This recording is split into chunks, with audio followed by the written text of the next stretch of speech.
Podcast. Podcast. Podcast. Podcast. The I feel oh, that's why I wasn't making that noise. I couldn't find a pick last night, but for some reason now I have abundance of those picks. That is how shit works. Today's podcast has been brought to you by Roach Clips. Hey. What are you smoking? You have no more weed. Yeah, Roach Clips. If it's not that check time, Roach Clips. Holding you down in between. Putting a bunch of blunts together, which were Roach Clips. Sometimes that's like an essential part of life. You know how they had essential workers. Like I want a person whose job, an essential worker in my life would be a person who went around breaking up all of the dirty Roach Clips I had and didn't like finish, and making full episodes, like just like egregiously great mixed blunts from different. Yeah, egregious. I've been working on my Somebody got a word a day calendar. Yeah, I've been working on my dictionary. I've been hanging out with Malcolm X in my mind, and Did you heard about that, right? Malcolm X while he was in jail. Yeah, what about it?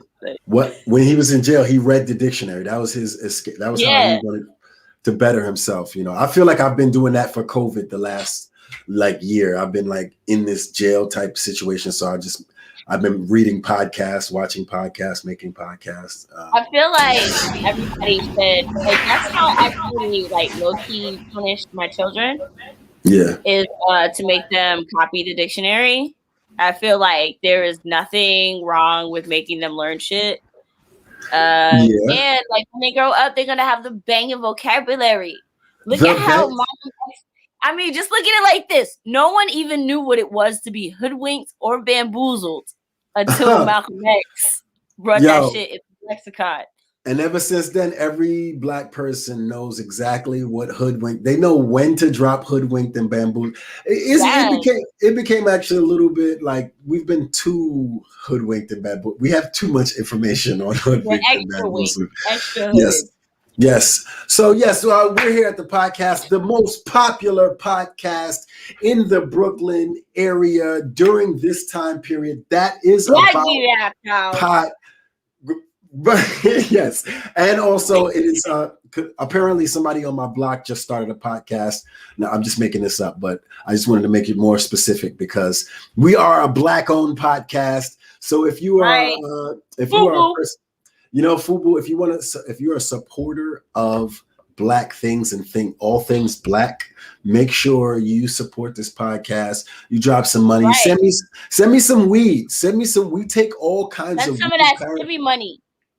Oh yeah, spend some of your stimmy money with us, but also send us any kind of paraphernalia.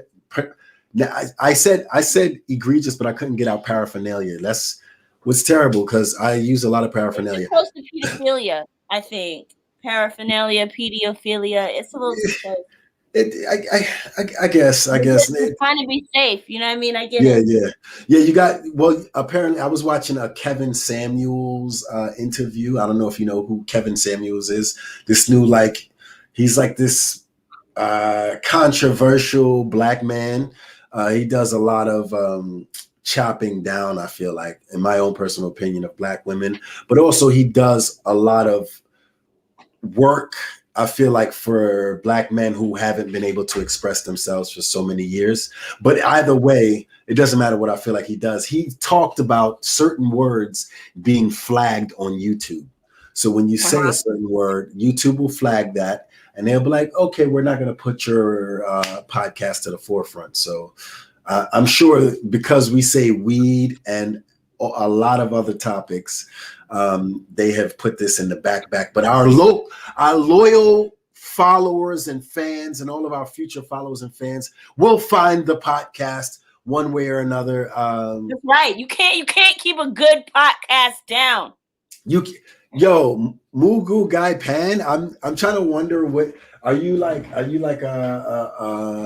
pansexual Chinese food plate? That's what I'm getting from your name. When you I don't know.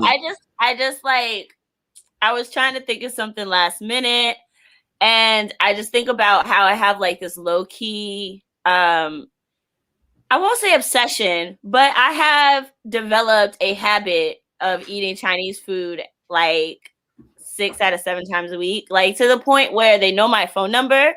So when I call, like because I live right across the street too, right? Yeah. So when I call, they go, "Okay, you want your regular order?" And I'm like, "Yes, yes, yes." I don't know if you can do Asian. I don't know if in this time period right now, if you can do Asian accents. I don't know if that's acceptable. The 2% of me that is Asian and all of the my Asiatic black part, yeah. All of my blackness allows me to do impressions that are very spot on, because that's really what the lady across the street sounds like when she answers the door. When she answers the phone, she go, "Hello, how you doing today? You want your same order? Okay. Basil rice and shrimp, French fries, chicken wings. Okay, I got you." And I eat that. What do you get? What do you get? Basil rice? I get basil.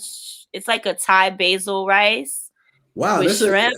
That's quite exquisite for a random like night at Chinese. Yo, I be perusing. I peruse the menus of restaurants, and so what's it's your favorite local Brooklyn Chinese food restaurant? Just the one across the street from you that you go to? I mean, right now, yes. Because I got a favorite. I had a favorite. It's like way over in Park Slope. Okay. I don't even know if they're still open anymore. They probably are, because this shit is banging. But it's on like 8th Avenue. It's by my sister's house on like 8th Ave, 7th Ave, and 8th Ave, I want to say. I don't know, 7th Ave and like 6th Street or some shit. It's over there where the white people be at. Shit's banging. I can't get it no more because it's too expensive. They don't deliver over here. So right now, I'm probably during COVID, like the middle of COVID, they probably were delivering over there because most people were delivering. They stopped early in COVID. They was like, bitches, beyond, if you live beyond Brooklyn Museum, we charge you an extra $20. It's like a $20 delivery fee. Ooh. So I'm just like, nah, I'm good. I'm Gucci. Don't worry, special guest. We're bringing you on very shortly. We're just getting out of our what is this called? The nuts and bolts of our show. What's it? Yeah, you got it. I still think that we gotta do a morning time show, man. I think a morning time show where we. Oh, I think there should definitely be a podcast. It should be like Wake and Bake. Yes, that's what I said that. I feel like one of those women who've never been listened to, and now they have to. Oh, did I just mansplain some shit? You mansplained me. Don't hear about mansplaining. I'm here for it. Reverse mansplaining. That's right. Watch out, man. I saw a female. I saw a woman. A woman gendered. You don't even know what to say no more. Yeah, I don't know what to say. I saw a female gendered construction worker, and I whistled at her, and I was like, "Checkmate, patriarchy! You can't beat that one." Because you know what I mean. Who? I broke every. Bro, it's still harassment. Was it still harassment? Because they usually. Is it cat calling if the cat? Is it cat calling if the cat is the one calling? If the cat picks up a cell phone and calls, are we not more amazed at the cat picking up a cell phone and calling than it being an actual cat call? Because it's a cat calling. That's true. Yeah, I don't know. Like you can't like sometimes. Also, I don't know. Too many questions. Too many questions, bro. Also, can I just give a shout out to Brazil one more time for these banging ass theories? I don't usually drink, but tonight I'm drinking. But when I do, I'm doing mezcal, Los Jarvis. Oh, Jesus. You just don't like your life, huh? Why? You don't like mezcal? I can't. I mean, I'm not against it. I'm just also not for it. Me and tequila, everything that's in the tequila family, Yeah, I'm about to say this is mezcal, not tequila. It's 100% agave. Everything in the agave family, all of the liquor that's made from agave, me and them got like a real touch and go relationship. Like, I don't really know. We never really know where we stand with each other. You know what I'm saying? Some nights it might be good. Some nights might be bad. So, I just stay away from all of them. I just be like, I can't fuck with you, yo. I used to love you, but not no more, dog. Now I don't. Well, today I'm drinking mezcal Los Javes. I even made myself a drink. For all the drinkers out there, if you are a drinker, make sure you use some Los Javes mezcal with a little lime and grapefruit juice. It tastes great. Ice it, of course. Well, today I'm supporting some Black-owned business. Did you know that Mary J. Blige has her own wine line? I did not know Mary J. Blige had her own wine line. Mary J. Blige makes wine now. It's called Sun Goddess. So shout out to all the wine owners. Black-owned wine owners. If you could, I'm still mad I drank that bottle. I wish I never drank that bottle. Yo, I drank it on an anniversary with an ex-girlfriend who eventually I broke up with, but like still, now I wish I didn't drink the bottle. She clearly was worth it. No, but it's a keepsake. It's a keepsake for people who got it in like another 5 years. I feel like that bottle will appreciate. I'm gonna put it on the cryptocurrency market as an NFT. I'm gonna put me drinking a bottle in 5 years on the cryptocurrency market because it costs so much, and then I'll charge people $100,000 for that token or something like that. Sounds like a plan. It all sounds like a good plan. Yes. Is our special guest ready? Are you ready, special guest?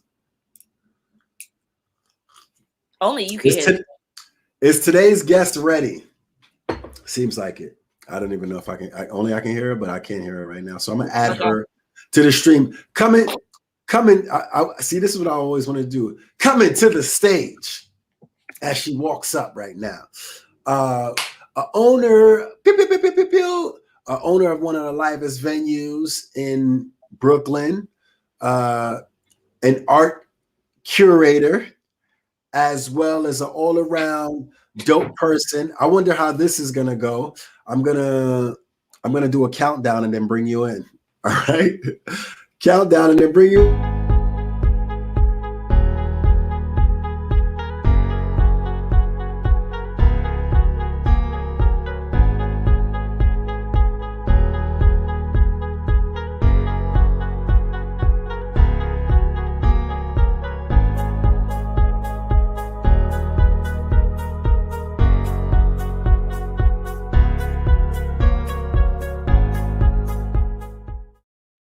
All right, yeah.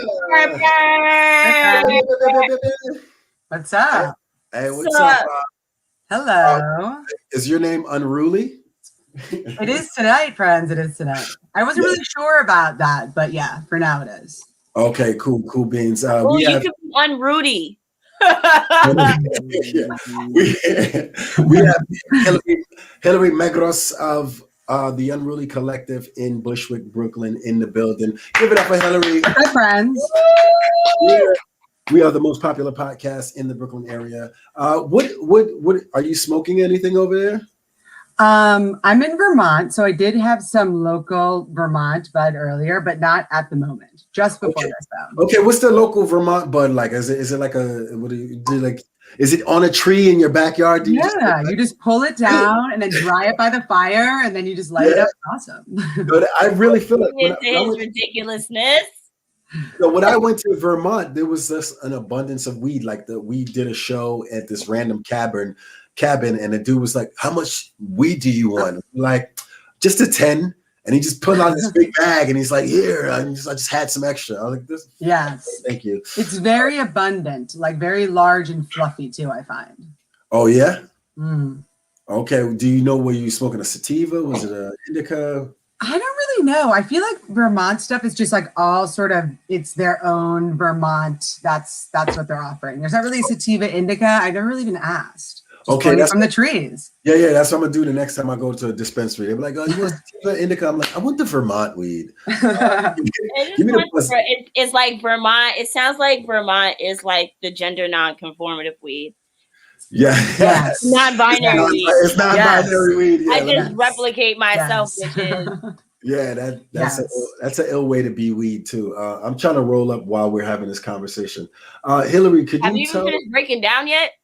I haven't. Yeah, no, I haven't. Right now. I'm being my own blunt roach breaker downer and breaking down some roaches so I can roll I've a been J. trying to not like this out of respect for your struggle, but My struggle is only a bag away. Like today is one of those days when I'm breaking up just for the hilarity of it. Hillary, tell us about yourself. What's the mission statement of Unruly Collective and what you're looking to do in this new year? Wow, those are a lot of questions. Okay, so Unruly Collective is, as you sort of described, an art venue. We have performances, we have residents, we have a lot of art. We're about to have a brand new art sale coming up, 100 pieces of art for under $100. So support all your local Bushwick artists. And I've had it for 5 years now. 5 years? Has it been 5 years? Wow. Yeah, 5 years. How were you able to like get a whole ass, because it's a whole building? It is a whole building. Yeah. How was I able to get that? Have you always been an art curator? Has that always been on? Not really. I mean, I was in television before, but I felt that if I was going to open up an art space, so many places get closed because of rent, because of fees, because of all sorts of different things that happen in New York. And I knew that a permanent space is the most important part of having an art collective in Brooklyn. Yeah. So that was sort of how I started with a building. And then from the building, I kind of like built out from there. So the building was abandoned. We started working on it in 2016 and just kept kind of updating it. And as we updated it, people came around. We met artists in the neighborhood. We met musicians in the neighborhood, and they had ideas, and we all kind of worked together to create a really beautiful space. So we're in the process of renovating the basement. So anyone who has seen our basement with all the murals, all of that Anton work behind me, one of these. Okay, shout out to Anton. Shout out to Anton. Yo, he's the most elusive, cool dude I've ever met. Like every time I see him, when I do see him, he's hella cool. But then also he'll just what is it called? Is it called the Irish goodbye or whatever that goodbye is when you don't say anything? The Irish goodbye. He'll be in the middle of talking to you and just turn around and leave, and I won't see him until the next time I'm at Unruly. But shout out to him. He does sort of disappear, but I don't take it as like a sign of rudeness. I just no. This guy has shit to do.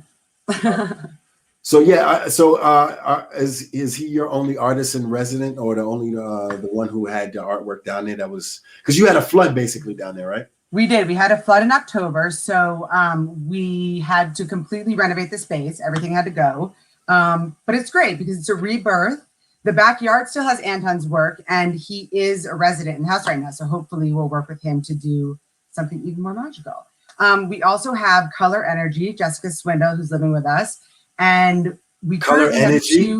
Color Energy. Her work is really beautiful. Is she white? She is. You can only white people put two words like that together. Color Energy, like, you know what I mean? I think if you see her work, you will feel like the Color Energy vibe that she's giving off. You can look her up on Instagram. Okay. So her work is currently on display at the house, and she is been a resident with us for I think we're going on 2 years, which is wild. But she's such an important part of what we do. And we also have 2 rooms open right now.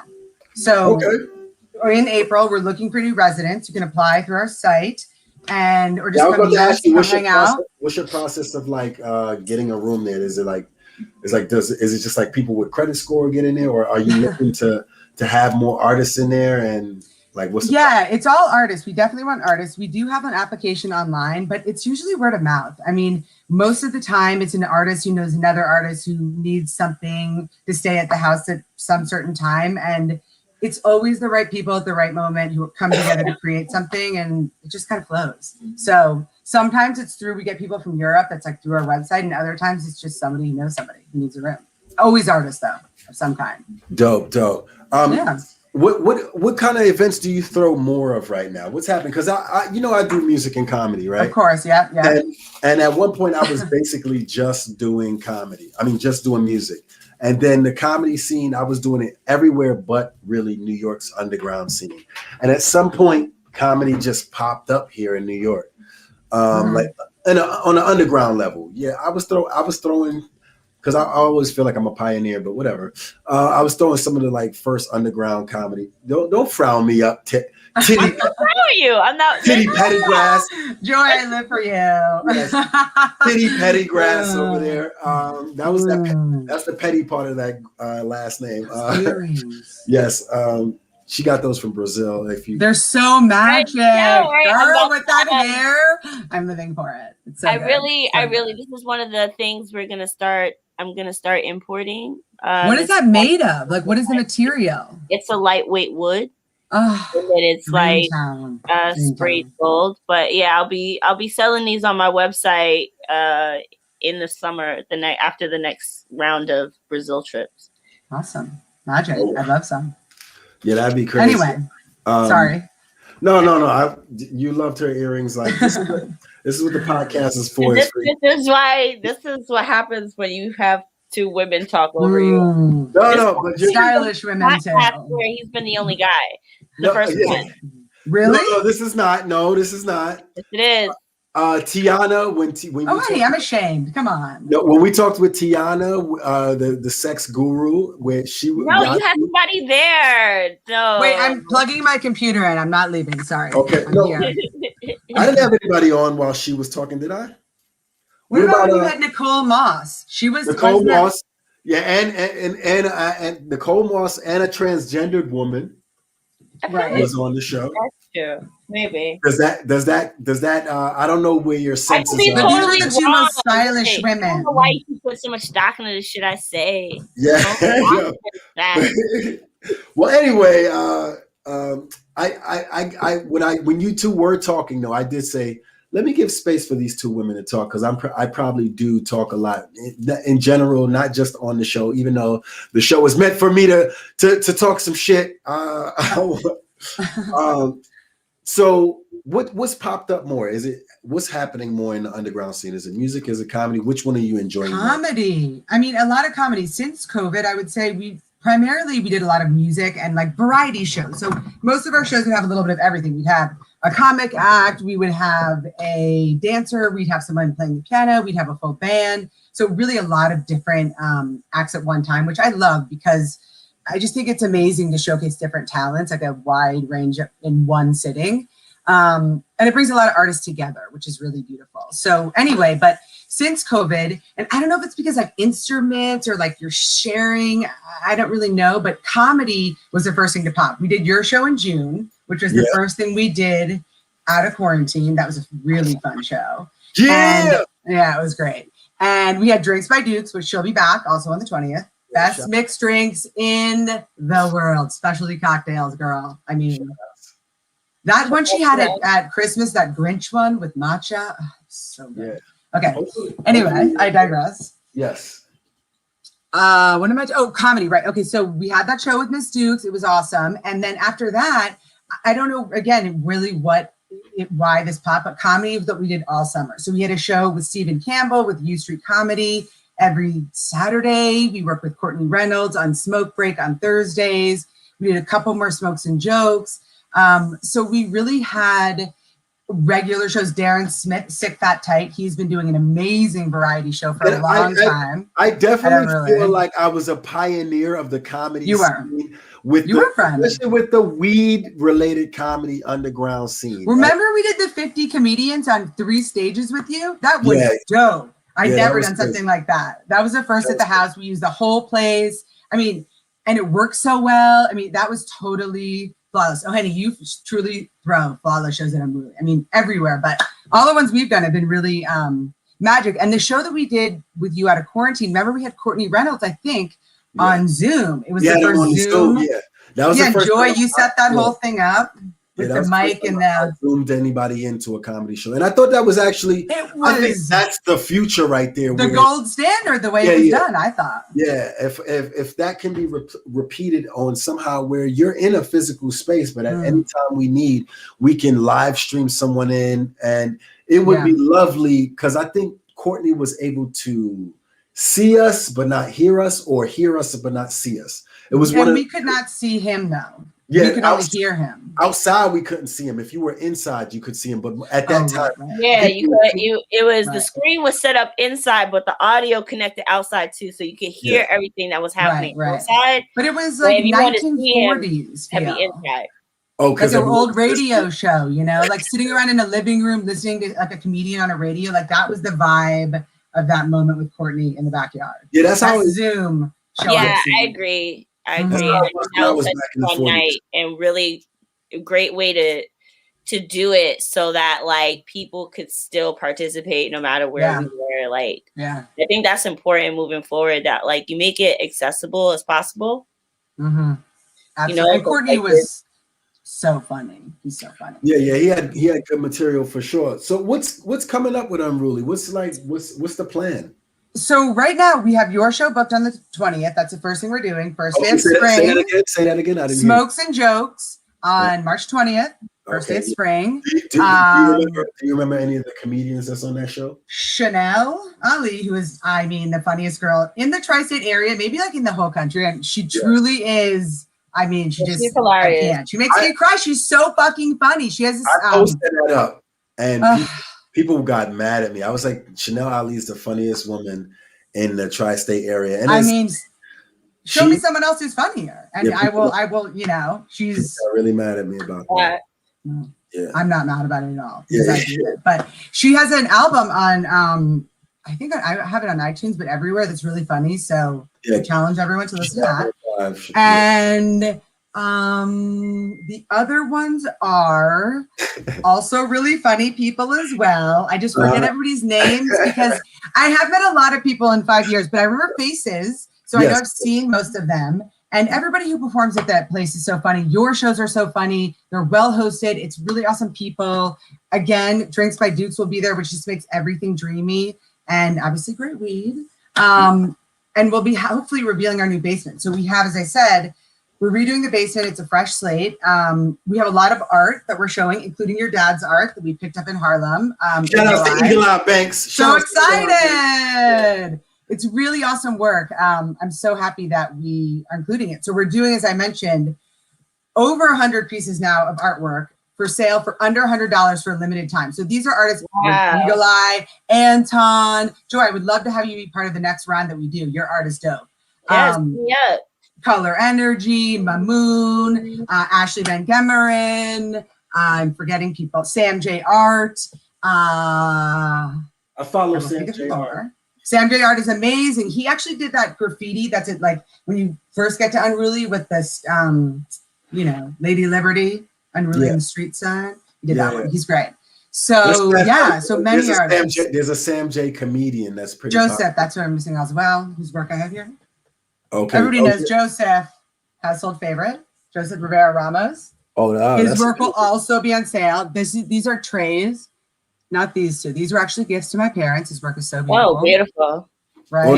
His what kind of trays are those? These are valet trays. Well, they're valet trays. My mom actually hangs them on the wall because she's like, these will not be used as trays. They're so they look like paintings. They look like they're beautifully all hand painted. They were posters. What's a valet tray? I don't know. So the valet trays, you like put it on your wardrobe and you put your rings or your keys or your change. Okay, bougie. That's bougie people shit. Bougie. Yeah, Joseph's work is very noble. Things to make it seem like you have all of this depth to the top of your dresser, but you really don't. Joy. Yes, Joy. That's exactly what it is. But see, we put a hook on the back, and now it's a hanging piece because. I definitely don't worry things about like this. They work as accent pieces too. Also, coasters. 100%. And they organize things, so things aren't like everywhere on your desk. Coasters, but I would use it as a coaster. I'd love to put a chain around it. I'd love to put a chain around it and hang it around my neck like a neck piece, like almost like Flavor Flav. But yeah, it's like a more classy Flavor Flav. Too bad that look went out of style. That was classic. Flavor Flav. The giant clock. I always wondered if that weighed a lot or was just like plastic. I could never figure that out because it doesn't seem like it does. But like sometimes, like.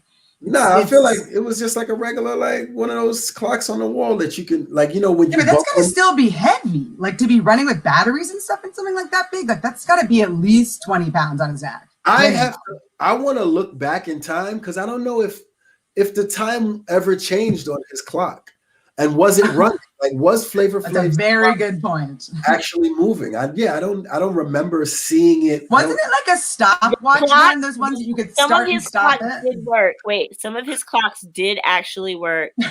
However, most of his clocks did not. And the time was never the same. It was always a different time. From the time, it was always a different time from another time that you saw him, or it was always a different time. Right. Every time you saw him, every clock was not the same. It was not the same time on every clock. That's what I'm saying. But did the time stay the same? On that clock? Yes. Yeah. For most of them. It didn't move while it was on his neck. So if it was 11, it stayed 11. Some that did work. I could Google it. Yeah, Google it. As you know, do your job over there. You're supposed to be Googling all the weird. That's her job. All of the weird knowledge and stuff. Joy, I'm on your side here. What? She knows it. All of the weird knowledge that we as a podcast always struggle to find out. Joy is our resident researcher. Joy is hella smart. That's why. Right. Yeah. It wasn't a negative thing. Thank you so much. I am smart. Thank you so much. Hella smart. A negative thing when I said, "Hey." Thank you very much. I am smart, but I'm also very interested and intrigued by like weird things and like random facts. I'm a smart big person. Hobbies. When I was a kid, I watched Jeopardy as a kid, so like I want to know. I wanted to be on Jeopardy as a kid, and now that Alex Trebek has died, I don't think I ever want to do it. How do you feel about a host? Who's going to be the new host? I don't even know. I can't watch it anymore. It was one of these other little guys, skinny white dudes that he's younger but like inadequate. I named my name after Alex Trebek, but I named it Pat Stay Black after. But you were Sajak from Wheel of Fortune? Yeah, but I was thinking Alex Trebek because it was supposed to be in honor of Alex Trebek. So hopefully, Pat doesn't die. That's really what came out of that. But yeah, next week I'm gonna probably put like, if Pat Sajak goes though, do he and Vanna White have to like go together? I feel like they're a package deal. It's like one goes, the other goes. I feel like they have separate contracts. Yeah. Well, obviously they have separate contracts, but like, do you think they would retire, like go at the same time? And I also think that it's Vanna that keeps Pat with a job, and not vice versa. Yes. We all been watching Vanna for like. I feel like they're one of those. Remember all she does every night? Ding, ding, in those glamour dresses. Look, she is one of the only white women I've ever been in love with my whole life because. Yes. This woman, I don't know what kind of education Vanna got. I don't know where Vanna's from. I've never been that much of a fan, but I am still a stan for all the fashion she always brings. And literally, she makes this whole life of just going, ding. You don't even really speak not one word. I think sometimes she talks to Pat, but most time it's just like all of this fabulous shade. They like join at the end. She like sachets to the center. Yeah. And they send off. Yay, congratulations. Yeah. See? But like a beauty queen, she's always dressed like she's just won Miss America, like heavy glamour, like on a Tuesday. Yeah. Let's go. I love Vanna White. I think it's like one of those relationships, like those old school like marriage relationships. So if Pat Sajak dies, Vanna White dies with him. Right? Not that. She's like, I don't think she would stay with a different host. She's obviously going to live longer than Pat. No, I totally think. What you mean? She's kind of a vampire. Vanna White, I feel like is ageless. She could be a vampire and alien. Like she's Vanna White is like Kelly Ripa. Remember, it was Regis and Kathy Lee, right? Yes. And because it used to actually be like just Kathy Lee Gifford, and then it was Regis and Kathy Lee, and then it Kathy Lee, right? And then it went to Regis and Kelly, and now it's Kelly and whatever the fuck his name is. But there was Michael Strahan, and then now there's that guy. Who's that? Ryan Seacrest, I think. So wait, Kelly Ripa's not even on that show anymore? No, she's still on the show, but Michael Strahan is no longer on that show. Michael Strahan has his own show, I believe. Just making money all day long, that guy. Yeah, all day long. But like he left that other Ryan Seacrest. So that's right. So Vanna stays. I feel. I think Vanna is like the baton holder. Like Vanna's who determines who the baton holder. Yeah, because she doesn't really say anything though. She says zero. I mean, it's really no words or anything. In sash, out sash. If you think about it, it really is the longevity of the show that you're trying to maintain. You're not even caring about it. It's like Wheel of Fortune. If Wheel of Fortune ended tomorrow, like, yo, like the whole geriatric unit would just like go crazy. People wouldn't know. They could run reruns. You know how many reruns they have of shows like that? Like, right. They could perpetuity start it all over again. Like 50 years worth of reruns. Right. We'll wait till they actually start die. It all over again. That's a very good idea. Yeah, yo, what if when PtCst dies, they both are cryogenically, like whoever dies first, like they have a death pact, right? Like whoever dies first, we both are cryogenically frozen. The show goes in, it's just trips an auto restart of the show, right? So they're cryogenically frozen until the show's run gets back to the end again. There you go. They could be healed and revived and just pick up where they left off, like nothing ever happened. Because by that time, yeah, I don't. But I don't. They show every single. Think about it. Every single Wheel of Fortune. Well, one, I think the problem, one flaw, because I'm high and I like to actually think about things. One flaw is that rather than it playing every week, you're going to be binge watching it, so it's going to be playing every night. And it could be as a marathon. It does play 5 days a week. It's on every night of the week. Yeah, Monday through Friday. It's been playing 5 nights a week now, right? For the last 40 years, bro. Is that a Google? Are you confirmed on that? That's at least 1 million episodes. So let's say for the last 40 years, right? It's a half an hour show, right? Wait, it's an hour, I think. It's only half an hour. Wheel of Fortune is a half an hour. Oh, all right. They're each like Jeopardy and Wheel of Fortune are half Have they always been in tandem? Like, did they come out? Yeah, they're always in tandem. They've always been. But did they start together? That's 2.5 hours a week. 2.5 hours a week. That's 5 hours. That's 10 hours a month, right? 10 hours a month times 12. That's 120 hours a year. Oh my God, 40 times 120. No. Is put the 0 and 12 times 12 is that's 4,800 hours. Let me just see. I was doing it. I was doing it. I got smart. What I tell you, that girl is smart. That's at least 9,600 episodes, not including their tournaments, which are separate from the regular episode. So, but hold on. How many hours?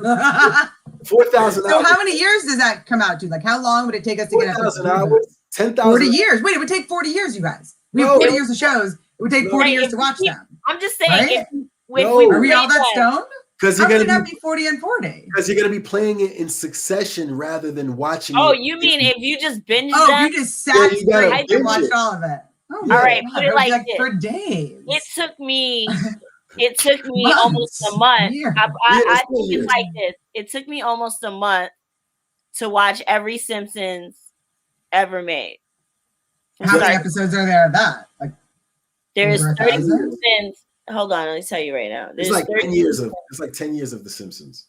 No, I want to know how old Vanna White was when she started. We are on season 35 of The Simpsons. There's some shit like that. I'll tell you in 10 seconds. Yeah, I'll tell you real quick. Vanna White. I don't know. She's getting up there though. I can see her getting a little long in the tooth. Is that the phrase? Is that? Do not hate on Vanna. I'm not hating on Vanna. I'm just saying. She just told you that we were in love with her. She's getting to her Cicely Tyson age. You know what I mean? Like, not listening to it. Yeah. I would not call it hating. I would just call it acknowledging that she has the blessing of life and age on her side. And it's Vanna sips from the fountain of youth, for sure. She's an alien. Have you finished Googling with your Google, or did you forget? You got high and forgot? How long would it take them to sit there and watch all of? Oh wait, how many Simpson episodes are there? Is that what you're going to backtrack into your? So, I would say take you at least 6 months of watch, or no, maybe 3 months of watching. There are approximately 24 hours a day. I'm trying to answer your questions. Okay, sorry. There are approximately 700 and 750 episodes of The Simpsons. That's not a lot. That's not a lot at all. Yeah, I'm surprised actually. 750 episodes. Well, there may be more or less. This is like I'm right, and they don't run every day. I'm estimating. No, I'm estimating because there's 32 seasons with an average of like 23 to 26 episodes per season. Okay, that's still like so almost, let's say 800 episodes of The Simpsons. Yeah. And that would take half of that is because it's a half an hour show. It say it was 400 hours. 400 hours. It's not a lot. Okay, there are 639 Simpsons episodes. 639. About 17 days. 17 days. That's nothing. Watch all the Simpsons. It took me a month because I had a job at the time, guys. Of course. How many hours were you watching a day? You must have been had a job where you were at work watching TV. I don't see how it was possible otherwise. Yeah, I was always just like listening to it in the background, or like even when I work in my studio, I one just of those kind of shows. Yeah, I played like Simpsons is one of those shows that I could just like play and listen to the commentary, like listen to the whole thing, and it's funny, so I can listen to it. It's and not just I don't always have to watch it. I can just listen to it. So like, yeah, I was totally at work plenty days. I understand that. Hillary, I don't work for y'all no more. Are you gonna open up a second Unruly? Am I gonna open up? I would like to. Yeah, I mean, I'm definitely thinking about it. I would probably do it upstate and have a place that is more affordable to artists, more land, a place we can grow food, a place with water. I'm very afraid that we're gonna run out of water, so I really want a natural water source. And you guys want to come live there in Unruly number 2? I think it would be really beautiful. I mean, I would like to have both places. This is like a dream world. There you go. This is a dream. What? If I can help run it. I don't like everybody can run their own. Just everybody runs their own vibe is sort of what I'm hoping for in an expansion project. Like it's more the artists are in control of sort of what they want to do, and there's enough land that everybody can be building their dream on a larger dream. And, Unruly number 1 started as a dream. So I feel like Unruly number 2 is going to become a reality because it also is a dream. So a big place for festivals, like a barn, all kinds of things. And close to the city, like I would want to be, 3 tops 4 hours away. A place that we could grow weed because hopefully I was going to suggest New Orleans actually, but that's kind of far though.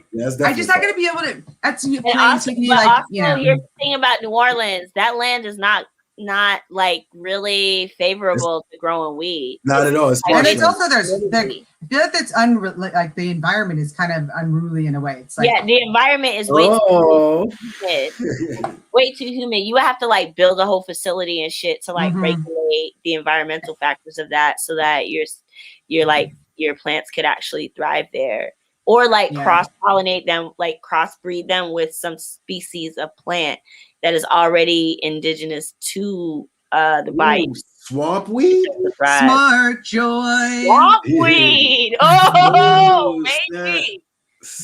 I don't know.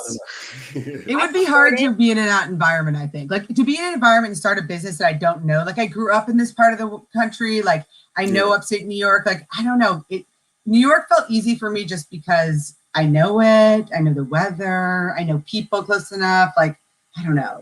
Playing right away, like new city is, but maybe who knows? In the future, and really 3, 4, 5. How is it being a cavalier business owner? Cavalier business owner woman? Like, do you find that?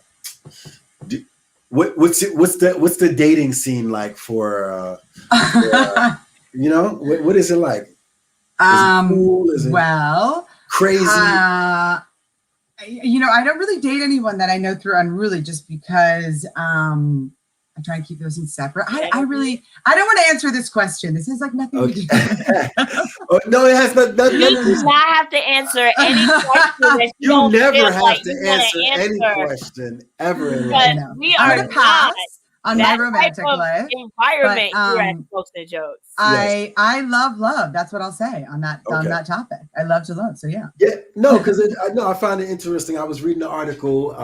There was a baby was born recently, Okay. And because I just think about love and relationships and all different kinds and how it intertwines with business and money and stuff. And a young baby was born, and on its birth certificate, because the gay couple was a throuple, there are 3 dads. But who is the baby born? Where's this? Who's the baby born to? I'm sorry, I'm confused. What do you mean? Who's the baby? Which are these the parents of the baby? Yeah, well, obviously the baby wasn't made in someone's ass. It was. Okay, why did you They wasn't adopted. Like these people adopted the baby, or like no. 2 of these 3 people were. No. There's 3 men. There's 3 men that are all listed as the father of one baby because they are a throuple. Yeah, and I don't understand. I can't process this as being an older Black man. I can't process this. Is it necessary? Is it absolutely necessary for all 3 of these men to be on this birth certificate? Am I just old and out of whack by saying that it's just not necessary? 2 people could have picked, and it's an ego thing when it starts to get down, like it starts to get to like gender reveal just parties. Let people live their best life. Like whatever people want to do, let them fucking do it. If that's I think that's bad. Here's the thing. It's necessary. It's like who cares if they do? Who cares if they don't? You know, like I don't know why anyone but them has an opinion. As the only real parent on this podcast. Whoa. I am a dog parent, but that's pretty much. Yeah. So it's necessary for legal things where, like, if this child has an issue at school, or is ever arrested, God forbid, or has health issues, right? Any of these people can take responsibility for this young person. Permission slips. And also, like, you can be released into the custody, or you can be permission slips. Yes, but like those permission slips are necessary when you have a child. Like your child needs permission slips, and when it comes to like dealing with any type of official issues with kids, like if you're not listed as a parent, I don't give a fuck what role you play in life. If it's not on paper, you don't count. Like that's just the way the world works right now. So.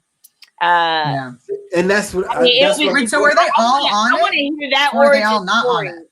They're all on what it. happened? They're all on it. Did they get to all be on it? Yeah, they're all on it. They're all on it. And I for me, the idea is not whether they should or should not be on it, because legally, I guess they should be able to be a throuple and be on the. I'm not talking. I'm a comedian, guys. I do not speak about the rights of others, because that gets too tricky. But I can point out the ridiculousness of the necessity of having 3 people on, not even like 3 dudes. Yeah, that's weird to me because, whatever. But 3 people on a birth certificate. It's unnecessary. It's just unnecessary. And I just feel we're getting into this world of unnecessary shit that we want to keep adding. It's just like, hey. No, it's not that it's unnecessary shit, right? It's that it's being unnecessary. It's a world where we're becoming like unnecessarily complex, because prior to now, everything that we lived by and were structured by, i.e. law and policy, especially in America, right, is not written with anyone outside of white men in mind, and in some cases white women, right? Everybody else is like, I don't give a fuck. So if you don't fit into these boxes, so now we're at a place in life where, in order to, because we are like shifting all these paradigms and like kind of rewriting the rules that we used to live by, but we have to do it in ways that the law still allows. It's like, to prove a point, we have to be so unnecessarily complicated, right? Because what's that conversation sound like? Hey, this is my 3 dads and my mom, or like, what? There is no mom. But okay, there is a mom though. You guys, there's a mom. But like, What my is question. that Where's the mom? like with that child? You know what I'm saying? I want to know what that conversation's like with that child when they're trying to understand, like, what, right? Like, because it might be more common though when they grow up. Like, there's a lot of people like this is more common in that generation, so I feel like it won't be as weird to have 3 dads. Like, I just feel like that's a vibe. That's the weirdness of having multiple fathers. It's about like just getting to a place in society where like we literally don't have to have all of this. Yeah, there's too much paperwork in general. I agree. Yeah, it's been so much paperwork. Like so much bureaucracy created. No, I do not do any paperwork. No, I feel like what has happened is that it's almost like I don't know if you guys, one of my favorite books is Animal Farm. And that's a great book. Yeah. And basically the pigs, when they take over the farm, they start running the farm. The only way they know how is how the humans did. And I feel like what made Black, what made gay, what made queer, what made weird people so interesting and good was that the law said everything against us. And we were like, nah, we're going to do this anyway because it's better for society. And then it's like, but we've gotten to this point. It's like, okay, we're going to prove to the law. We're going to infiltrate the law so that now we can control the law. And then rather than deconstructing all of these shitty rules, they're like, actually, we're going to make rules on top of rules on top of rules so that everybody gets this over explanation of these 3 dudes want to all take care of this kid. My 3 Dads was a TV show already. It happened. It happened already. So 3 Men and a Baby. 3 Men and a Baby. My 2 dads. My 2 dads. My 2 dads. Okay. My 2 dads. 3 Men and a Baby. And if you watch YouPorn, it was My 3 Dads. 3 Men and a Lady. I knew you were going there. I love the elevator bank. You know what they in their art elevator bank and 3 Men and a Baby. That's like such a great art piece. Like it's like a giant cartoon of them. Love that. What show was the theme song? Now the world is new. I'm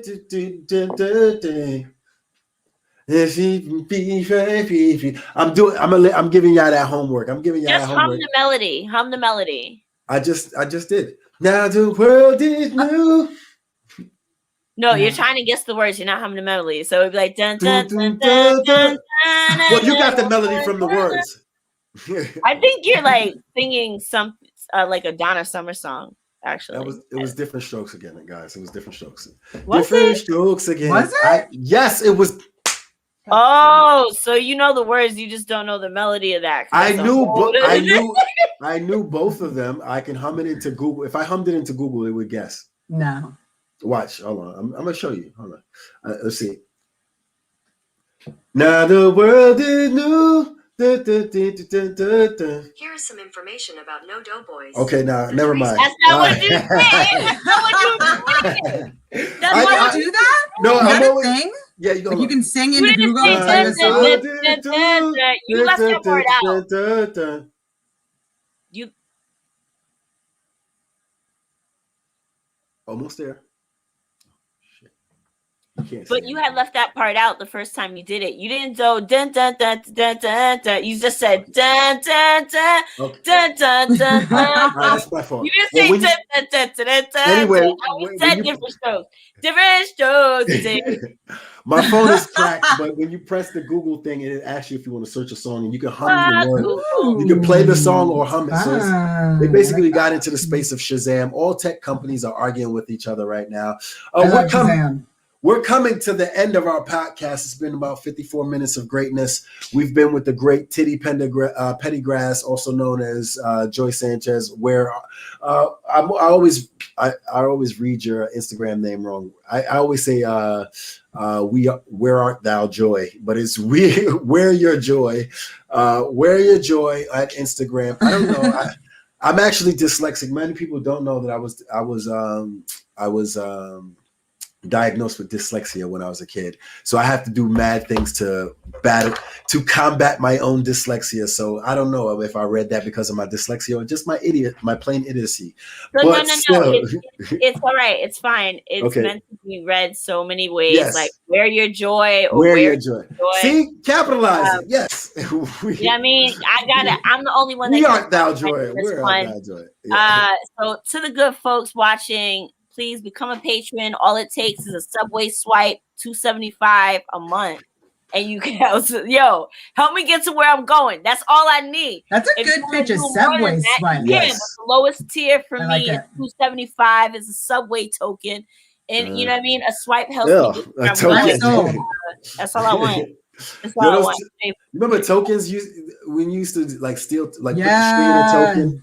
We used to put strings in a token. Or do you throw them out the car window and do a thing and it was like no, you just incriminated yourself too. But we in New York, like some of the New York shit we used to do. That's some rich shit. That's some privileged ass shit. Like I'm gonna throw a Subway token out, man. No, when you're going through a toll, instead of an easy pass, you would throw a thing into a thing in the basket. Yeah. I didn't start driving until I was like 17 and not living in New York. That's a whole other story for another podcast. No, in New York, we used to like, you know how they bend the card now for swipes to get on for free? Yeah. The old thing would be put a string on a token, put the token in, and once it goes to take the token, like you pull a token out and it gives you a swipe. So or you could use a nickel. You could use a nickel. For a while, you were able to use a nickel because it was like the same size and width as a token. There was also like Canadian coins because Canada has like one of the Canadian pounds. I think it's like the 10 cent, maybe. I might be wrong on it, but there was one that was the same weight as a token. So until we started in the smart, right? Until we had the smart turnstiles that could tell the difference in coin, because the token had that piece in the middle that was missing. Yeah. So if you're like, no, it wasn't your shit. You used to be able to use like Canadian coins and nickels on the train instead of a token. If you didn't just straight hop that shit. Okay, anyway, we got subscribe. Yes. Subscribe. Hillary, you have any final words for us today? March 20th, Smokes and Jokes. Link for tickets in the Smokes and Jokes bio. Are we on Instagram, Smokes and Jokes, right? Yeah. So Smokes and Jokes Comedy, yes. Smokes and Jokes Comedy. Eventbrite link. You can buy them at the door, but they're cheaper online. Limited seating, obviously, because of COVID. Wear your mask. Drinks by Dukes. Awesome comedians. We have 4 comedians, 5 comedians. I can't remember. It's 5 comedians. 5. They will be so funny. It'll be such a great show. It always is. Also, we're launching as I said, $100 for $100. I think we're gonna launch it next week. And this is amazing art. As I said, you can only get it at this price for a limited time. It'll be for a month. Joy, we're gonna have you next month. We're gonna keep doing it. And yeah, support art, buy art, come to Unruly, hang out. I love you both. You're awesome creators. 100 pieces. We have over 100 pieces now. It started at 100, but now it's I just have to 110. You can contribute. Well, we have most artists contribute 10 pieces. So 10 pieces price just for that month under $100. So, I can do that by next month. Yeah. Anyway, thanks for having me, guys. You guys are great. Love you. Thanks for being here. Thank you for linking me up with Aviva Jane. Yo, her voice Angel. is popping. If you guys are out there, look up Aviva Jane and her music. She's the best. She is doing. She's a great poet as well. She's an amazing activist. She's truly like an epic, beautiful. Yeah, I don't really. As I got older, I know this is weird, but I don't really like poetry as much as I used to. She does a really interesting kind of poetry, though. It's like words, like she takes there. It's like lost poetry. Fiction, and she blacks out the words. It's blackout poetry or something. So some words. Yeah. Check it out. Viva Jet. I'm sure her poetry is amazing, but I love her singing voice. But poetry, to me, like the last poem I liked was Rafael de la Ghetto's on Fresh Prince of Bel-Air. Cannons to the left of them. Cannons to the right. That was the last poem I liked, but. So yeah, shout outs everybody out there. This is the most popular podcast in the North to South Brooklyn area on my block during this time period where we talk about on her block too, where we talk about marijuana. And now in Bushwick too, in Bushwick, yeah. We've been all around. We were in Miami. We were in NOLA. We were in California. And in Vermont. Yes, Vermont. Over the course of this this journey, I'm doing 52 episodes, and then we'll consider whether or not we're going to continue on after that. So right now we're on episode number 20. We'll probably continue, but news, baby. Yeah, 22. This is 22. It's 22nd episode. Yeah, this is a good number, you guys. Yeah, it's the year past the drinking age. Last week was the drinking age. Now this week is we feel a little bit older. We've grinded a little bit harder. We feeling ourselves a little bit. Still young, but our titties are still perky. But we don't know how long this is gonna last. They up there. They all the way up there. You're all the way up. They neck. Balls is close to the body. Meet the neck. Yeah, they meet the neck. Please so high, they at your shoulders. Yeah, the balls just dropped a little bit, but right. They say hi with your hands. Yes. Make sure you guys subscribe to the Patreon. Follow me on Instagram, Smokes and Jokes Comedy. Follow me on Instagram personally, Second Funniest Comedian, where I follow you back. We're doing comedy. Look out for, again, I think the Many Saints of Newark comes out sometime in May. I'm pretty sure I got a cameo in that film. A couple of people sent me some screenshots. So if you want to see what was the screenshots they sent me? The Wolf Hour with Naomi Watts. The Wolf Hour with Naomi Watts. I'm in that. Friends from College with Keegan McKee. I'm in that. Make sure you guys keep supporting Unruly Collective. Keep supporting Joy Sanchez and all the artists out there. This is the podcast.